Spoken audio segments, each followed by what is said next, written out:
Michael, thank you so much for joining me here on the show today. This is a real mess, isn't it, for the royal family? They're just beginning to look a bit like any other family in the country. Is this damaging their brand? Good morning, Jake. Good morning, your panelists. Yes, a mess. That's a very good description of it. It's very difficult to see what the royal family can do in this situation. The law in this country is administered in the name of the king. It is, Rex versus Smith or Cole or Berry, for that matter, the king against the defendant. So I can't quite see the king going into the royal courts of justice, bringing a case to be argued by King's Counsel in front of one of His Majesty's judges. I don't think that is possible for other members of the royal family either. I can't recall a case where they've ever sued for libel. And of course, Mr. Scobie, in the English edition of his book, has been careful not to name the two people in the royal circle he accuses of speaking in a racist manner or having racist attitudes.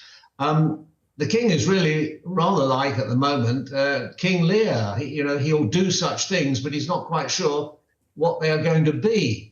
It's a very unfortunate situation, and I think, yes, there is a danger, unless this matter is quashed fairly promptly, that it will damage the brand. The thing about this charge of racism, playing the racist card, it's very vindictive, it's pernicious, and it's almost impossible to refute, easy to make, difficult to discharge, because you have to prove a negative. It's very unfair, it's very unkind, and it's very unjustified. And we must say that there's not a shred of evidence that either of the two royal personages mentioned in this context, or have been mentioned, is guilty in any way whatsoever. And I'd go a bit further, and I'd say, in my view, I think it's very untrue. I do not believe for 1 second that the royals named have behaved in that way.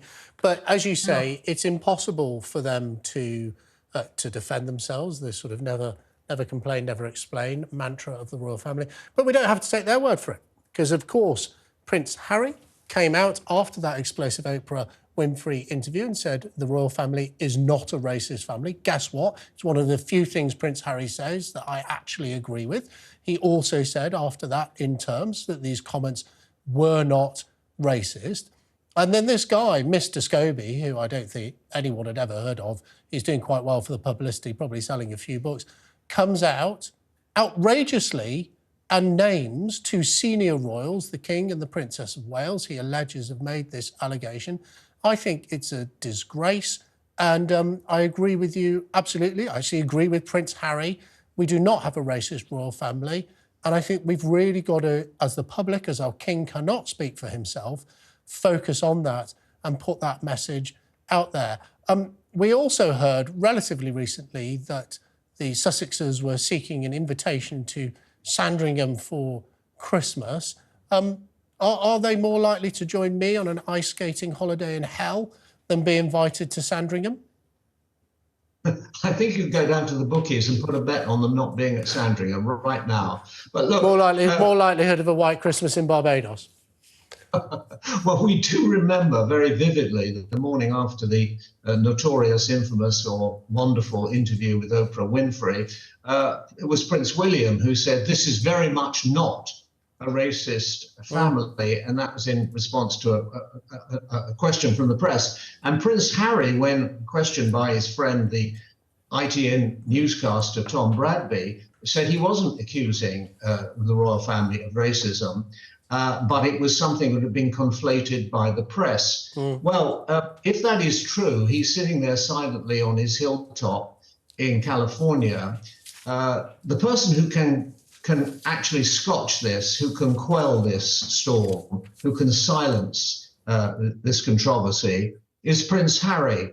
And his silence actually speaks volumes. He should come out now, if he has any residual sense of duty to this country, to the royal family, and to himself, I think. He should make clear that he distances himself from this book, and that he distances himself from the very vile charges that have been made against his father and his sister-in-law. That would be the honourable thing to do, and he could do it quite easily.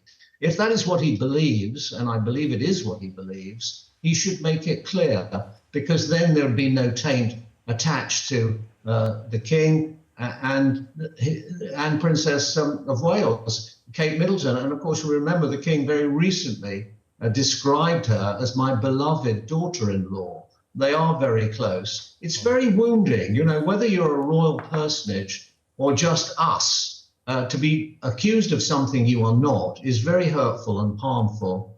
And how you cope with it is very difficult. As you said, the usual mantra is never complain, never explain.